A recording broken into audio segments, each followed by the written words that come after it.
All right, let's talk about the Division 2 live stream where the devs finally faced the community to discuss Season 3, the Brooklyn DLC delay, and the PTS. We got some answers, but did we really? So Season 3's title, Burden of Truth. Ironic, considering how much we have to dig to get actual transparency around here. First off, my goal here is simple: to distill the jargon, separate the BS from the usual information, and put everything into context. Because we have to be honest here, they aren't going to acknowledge Ubisoft's financial situation or the very real concerns about whether this studio will even exist tomorrow. They can't. That's above their pay grade. They're here to stick to the script, so to speak. So my job? Take whatever information and PR spin they dish out and apply real context so that we can manage player expectations. Not their expectations, ours, mine. So no fanboy BS here, just real talk.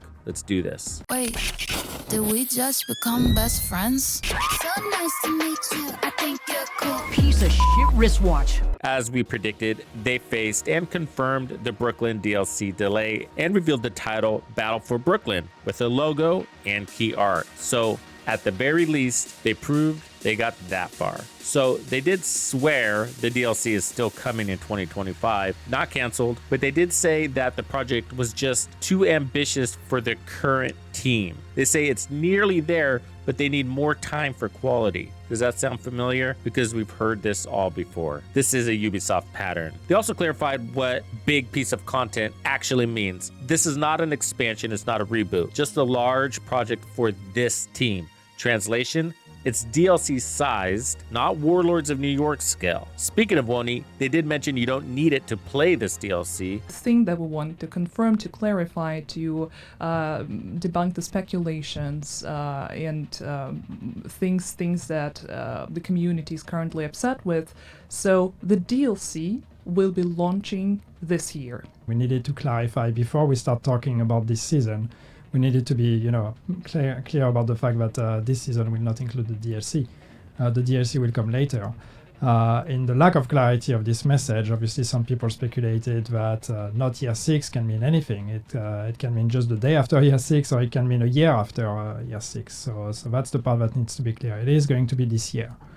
This calendar year, so 2025. That all said, let's just be clear, just because they said it's not canceled today doesn't mean it won't be tomorrow. We have lots of running examples of where the creative directors come out and say the game won't be canceled, and then it is, like within a short amount of time. I'm not saying that's what's going to happen here, but I'm just saying Ubisoft has a pattern. Heartland, X-Defiant, there's more. But I have to say, if this was truly in a solid place, we'd have seen gameplay. Instead, we got a logo. That's not reassuring considering this project was announced back in 2022. So the PTS for Season 3 starts tomorrow, January 31st, with preload ready now. Only one phase, but extended until Wednesday. They also confirmed they're working on Year 7 plans. And I hope so, because that's only a few months away. Season 3 wraps up Year 6, and we already know seasons run 4 months long. Okay, let's talk about these modifiers. So some of the biggest changes is how modifiers will now unlock through the season journey instead of being integrated into the priority objectives. Season XP is now tied to all activities just about, and the journey itself. Priority objectives have been improved, so we're not stuck chasing obscure activities, and they're adding a new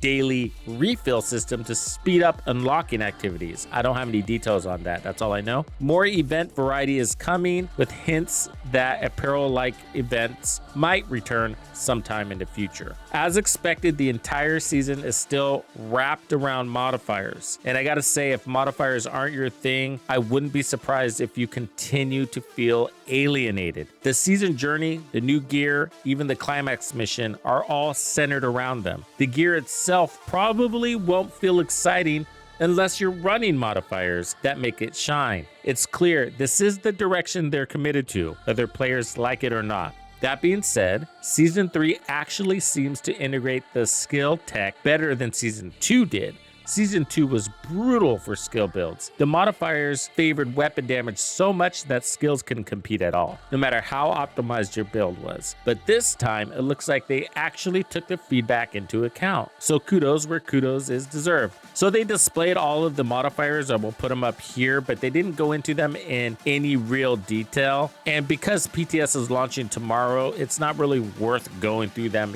here. You're just going to see better coverage on it from the PTS. This is what I can tell you, is that the modifiers are built around a central theme of a run and gun face tanking gameplay. And the passive modifiers lean towards weapon and skill synergy. Again, I haven't tested this and I won't be able to. On the surface, it looks like they have watered them down a little bit so that our modifiers aren't as potent as they were seen in seasons 2, which were crazy strong, like crazy. But the enemy modifiers were also crazy strong and sort of annoying. Now they did patch it so it was better, but this coming season, it looks like that's all going to be in a little bit of a better place from the hostile modifier perspective. Our modifiers do look like they're a little bit more watered down, but I gotta say they also look more interesting. There's a lot more utility and other buffs coming to the table. Although potentially we might not be as strong as we saw ourselves being in seasons 2 from a modifiers perspective, we're gonna have other utility buffs that will help enhance our gameplay performance. In this case, I think interesting is good. It's not all about power, and it will continue to redefine how we approach our builds in the game.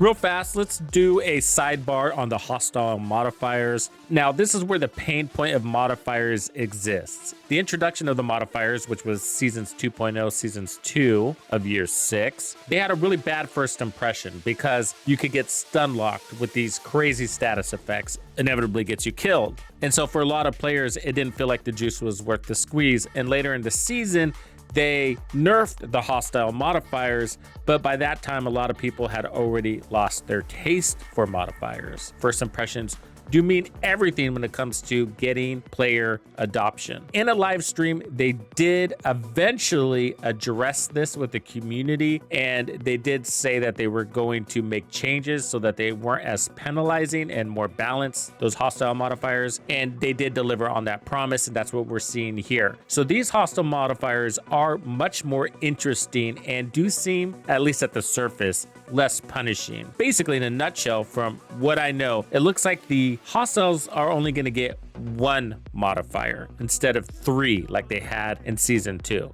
Less complicated, sort of. But apparently this frenzy state, which is going to increase their lethality, will increase over the season. That's how they put it. But did he mean over the course of their journey? I'm not exactly sure. And the PTS won't allow us to test this thoroughly. So we're going to kind of have to learn the hard way on that. But one of the things that's worth mentioning here, and I really hope the devs listen, is that one of the biggest problems with modifiers in general was matchmaking. It destroyed matchmaking, at least for a while. There was a time when I was trying to matchmake for District Union Arena Legendary, and I was standing there for like 20 minutes during peak hours on a weekend to try to matchmake for that, but nobody wanted to do it because hostile modifiers were just obliterating agents. And so this had me thinking, well, if this is supposed to be paced throughout the journey, or as you progress through your journey, what happens with matchmaking? So if the leader of the group has progressed all the way through his journey or is more advanced with his modifiers or hostile modifiers, how is that going to scale for the rest of the group? More importantly,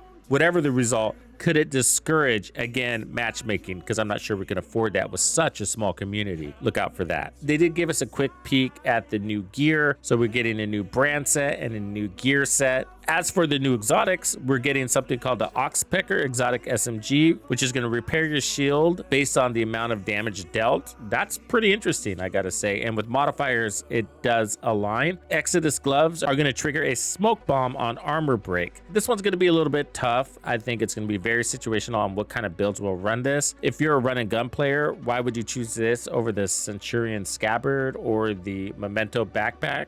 I wouldn't. But maybe for a sniper who's playing from cover, okay, you know, you break your armor, then you can smoke bomb and displace, but still. There's a new exotic backpack. I am excited about this one. It's called Birdie's Quick Fix. This is going to give massive bonuses to damage resistance, up to 50%, I believe, with skill tiers and other perks to you and the agent that you're reviving. So this is going to be a good healer or a wingman build. Super cool backpack. There's also a new gear set that blends Eclipse Protocol and Future Initiative, focused on status effects and team healing. Wow. What a combination. And then, as I mentioned, there's a new brand set geared towards skill users, boosting duration, skill efficiency, and repairs. This is leaning into maybe some hybrids, but I'm not sure they're going to shake things up in an interesting way. The brand sets we've been getting are kind of lame. The stats are not worth bragging about. And the perfect stat is going to come on the knees, so we're going to get some named knees with a perfect status effect roll. And then we're going to get a perfect talent on the backpack, which is a lame talent, I gotta say, hardly used. And this doesn't make it more appealing. This is typical Division 2 right there. So we're getting more stash space, can you believe it? So if you own Warlords of New York and the Year 1 pass, you're gonna get 100 additional slots, 50 from each. They might add more later, but let's see if that actually happens. One of the talking points was that Season 2's final mission is just 2 weeks away, featuring Master difficulty with a guaranteed exotic chest drop. The new manhunt target is Kelso, so we got to see that. And the boss for the finale is called Bichon, and he looks like a hyena black tusk chunga heavy gunner. So interesting combo, but they didn't want to spoil anything, so we didn't get any details there. So some other bad news that made it into this stream. We're not going to skip over this shit. It's not all sunshine and rainbows here. So some things are not going to be making the cut. So that True Patriot remake that they discussed in one of the previous live streams, well, that's not going to come this update or anytime soon, so we don't have a delivery date on that. And of course, they mentioned that Lexington is going to get a nerf. He said that all the balances aren't going to be a big deal, but what's a big deal to them doesn't always translate to be the same thing for us. But I'm not surprised this is happening. But I gotta say, if they're nerfing the Lex, would expect the Centurion Scabbard holster to also take a hit too. That is a very good holster, and if it's very good, well, the nail that sticks out gets hammered. So there's a Valentine's Day event on the way and an Expertise XP event mentioned for next week. I don't know what that means. Grain of salt. And then there's player expression. Remember that? Yeah, they announced this when they announced seasonal characters and the new DLC. Well, the feature that was supposed to expand customization, they admitted didn't manifest the way they wanted. So they scrapped it. That's time and money wasted on a feature that never made it out of development. And now players get nothing from it. Another capital L. Hey, before we go any further, I want to take a second to acknowledge and be fair here. The devs working on this game are humans like us, probably just as worried about their careers, job security, and financial future as anyone would be in their situation. The 185 plus layoffs that just happened weren't just some minor reshuffles. People lost their livelihoods, and I respect that. So let me be clear, my aim isn't at any individual on this team. They're doing what they can with what they have, and I encourage all of us to criticize the game, their decisions, but don't personally attack these two. They're not the ones making the big calls. But you know who is responsible? The greedy bastards at the top who got us here. The ones making terrible financial decisions, stretching studios too thin, and prioritizing their own bottom line over quality, stability, and their employees' well-being. Those guys, we can trash talk them all day. And let's be honest, they're probably paying themselves bonuses as we speak while everyone else gets hit with layoffs and uncertainty.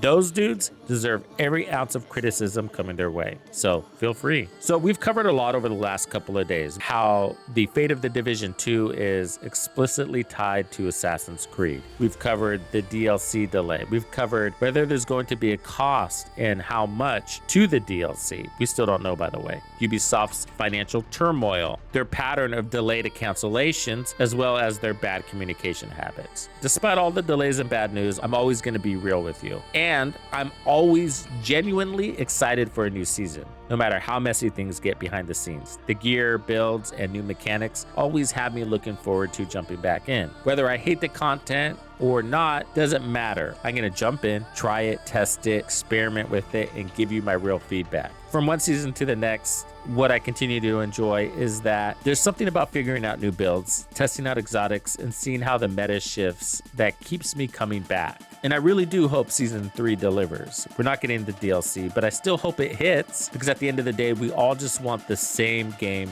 to be good. And as I've said before, and will continue to say, I'm ride or die, here till the end. So what do you guys think about this live stream? Anything shocking for you, or was it just business as usual? Let me know in the comments. Let's talk about it. Thank you for hanging out with me. I'm Tuxedo Bandido, and if you found this video helpful, be sure to hit the like, subscribe, and turn on your notifications so you don't miss out on the good stuff I have coming for you. And if you like content like this, be sure to check out the video I have recommended for you right here. If you have anything you would like me to cover, be sure to let me know in the comments below. And thank you to all the channel members and donors who make things possible. Tux Nation wouldn't be the same without you. When you buy a game from Ubisoft, enter the creator code Tuxedo Bandido to support the channel. Easy peasy. Wait, did we just become best friends?